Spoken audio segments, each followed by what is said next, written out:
नमस्कार दोस्तों, मेरा नाम मनीष है और मैं संदेश एजुकेशनल सोसाइटी के नाम से अपनी एक इंस्टीट्यूशन रन कर रहा हूँ वर्ष 2008 से।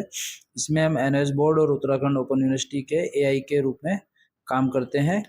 और दोस्तों, मुझे काफ़ी समय हो गया देखते हुए, जो भी बच्चे हमारे पास में आते हैं उन सबके हम डाउट्स क्लियर करते हैं, लेकिन फिर भी बहुत सारे बच्चे ऐसे होते हैं जिनको एनआईओएस के विषय में या यूओयू के विषय में सही से जानकारियाँ नहीं मिल पाती। तो हम कोशिश कर रहे हैं, मैंने अभी अपना एक यूट्यूब चैनल इसीलिए स्टार्ट किया है कि जिन बच्चों को कहीं से कोई इन्फॉर्मेशन नहीं मिल रही है तो कोशिश करें हम कि उन तक सही जानकारी पहुंचा सकें। और इसी के साथ आज से हमने एक टेलीग्राम चैनल भी अपना स्टार्ट किया है 11 अगस्त से ही। तो उसमें भी हम कोशिश करेंगे कि जो भी समय समय पर जानकारी आती है, कई बच्चों को नहीं मिल पाती है, वो उसमें डालने का हम प्रयास करेंगे। और यूट्यूब चैनल के माध्यम से भी जो बेसिक्स जानकारी हैं एनएस बोर्ड के विषय में या उत्तराखंड ओपन यूनिवर्सिटी के विषय में, वो हम कोशिश करेंगे कि हम आप लोगों तक पहुंचा सकें। तो अभी हम एनओएस बोर्ड के विषय में बात करेंगे, उसकी बेसिक से स्टार्टिंग से कि एनओएस बोर्ड क्या होता है, इसमें कैसे पेपर होते हैं, किस किस समय एग्ज़ाम्स होते हैं, कैसे इसके असाइनमेंट जमा होते हैं, कैसे इसका एग्ज़ाम फॉर्म भरा जाता है और कैसे इसके प्रैक्टिकल तैयार किए जाते हैं। वो सब चीज़ें हम इसमें कवर करने की कोशिश करेंगे। अलग अलग पार्ट में वीडियो के माध्यम से मैं डालूंगा, जिन्हें उसकी ज़रूरत होगी तो वो बच्चे देख सकते हैं उसके उसमें। तो दोस्तों, आज सबसे पहले हम पहली वीडियो है इसमें यही स्टार्ट करेंगे, एनएस बोर्ड क्या होता है, इसकी मान्यता क्या है, ये बोर्ड क्या मान्यता प्राप्त है और कहाँ कहाँ चल सकता है, इसका फ़ायदा क्या है बोर्ड को से करने का और कौन इससे पढ़ाई कर सकता है। तो ज़्यादा समय नहीं लेते हैं, चलिए आइए चलते हैं स्क्रीन पर। मैं कुछ समझाने की आपको वहाँ पर कोशिश करता हूँ कि एनएस बोर्ड होता क्या है, इसकी मान्यता क्या है। Thank you. तो दोस्तों, सबसे पहला क्वेश्चन ये आता है कि एनआईओएस क्या है। ठीक है, एनआईओएस की जो फुल फॉर्म है वो national institute of open schooling है और हिंदी में इसको राष्ट्रीय मुक्त विद्यालय संस्थान के नाम से जानते हैं। ये जो बोर्ड है ये भारत सरकार के एमएचआरडी यानी कि शिक्षा मंत्रालय के अंतर्गत आता है और इसकी जो स्थापना हुई थी वो 1989 में हुई थी।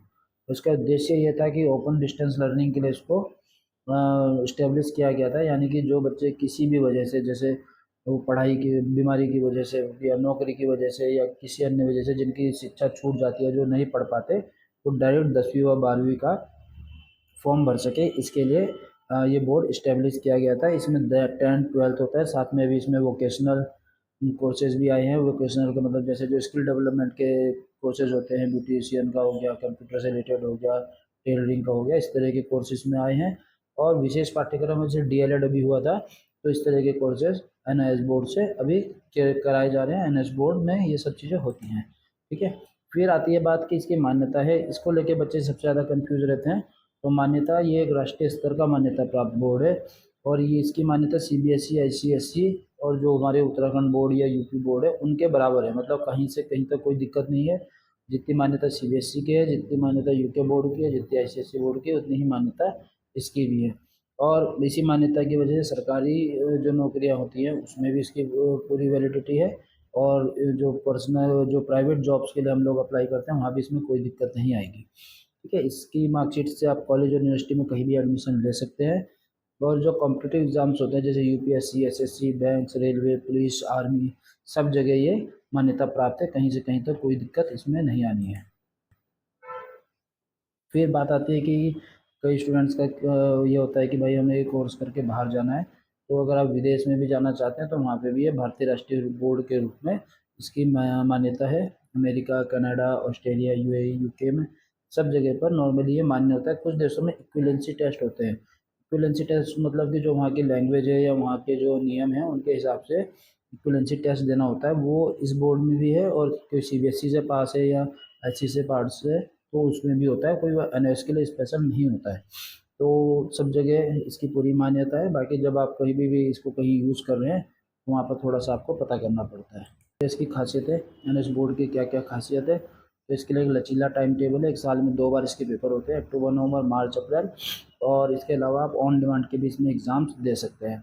घर से ही आप इसकी पढ़ाई करते हैं, कहीं आपको स्कूल्स वगैरह रेगुलर नहीं जाना है। इसके साथ में आप अपना जॉब वगैरह या स्पोर्ट्स में कोई है या कहीं और ड्यूटी पर है तो वो भी आप लोग कर सकते हैं। फिर इसमें जैसे आप सेकंड चांस एजुकेशन भी है। जैसे आपने 5 पेपर इसमें लिए हैं, किसी भी एक आदमी फेल हो जाते हैं तो उसका पेपर भी दोबारा देंगे, फिर फेल हो जाते हैं तो भी दोबारा देंगे। मतलब कि आपको इसमें पूरे पेपर बार बार नहीं देने पड़ते। जिसमें फेल है केवल वही पेपर आपको इसमें देने होते हैं। चीज़ों से हम निष्कर्ष ये निकाल सकते हैं कि भारत में पूरी तरह मान्यता प्राप्त है, विदेश में भी मान्यता प्राप्त है, कोई दिक्कत नहीं है। ईजीली इसमें पढ़ाई होती है, बहुत ही सारे इसके अंदर ऑप्शन होते हैं अपने एजुकेशन को कंप्लीट करने के। उसके अलावा सब जगह नौकरी वगैरह में ये चलता है बोर्ड, कहीं से कहीं तक कोई दिक्कत नहीं है। NIOS बोर्ड से यदि आप पढ़ाई करते हैं पूरी तरह से मान्यता प्राप्त है और अच्छा बोर्ड है, भारत सरकार का बोर्ड है। तो दोस्तों मैंने कोशिश करी कि NS बोर्ड की जो भी चीज़ें हैं, जो हमारे क्वेश्चंस होते हैं, उन सबको क्लियर करने की। NS बोर्ड में जो जो इसकी है स्पेशलिटीज़ या जो जो इसके अंदर आती है चीज़ें, वो सब मैंने इस वीडियो में बताने की कोशिश करी।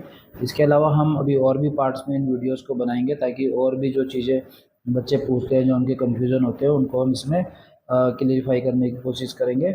हमारा एक टेलीग्राम ग्रुप भी हमने स्टार्ट कर दिया है, जैसे कि मैंने पहले बताया, तो आप उसमें भी जुड़ सकते हैं। यूट्यूब से हमारे जुड़ जाइए, इस पर भी आपको बहुत सारी वैल्यूएबल इन्फॉर्मेशन समय समय पर मिलती रहेगी। इसके अलावा कुछ भी आप पूछना चाहें, कोई आपके डाउट्स है या कोई क्वेश्चन हो जो मुझसे छूट गया बताना, तो आप कमेंट करिएगा, हम कोशिश करेंगे कि उन क्वेश्चंस का भी आंसर आपको दें। ठीक है, थैंक यू।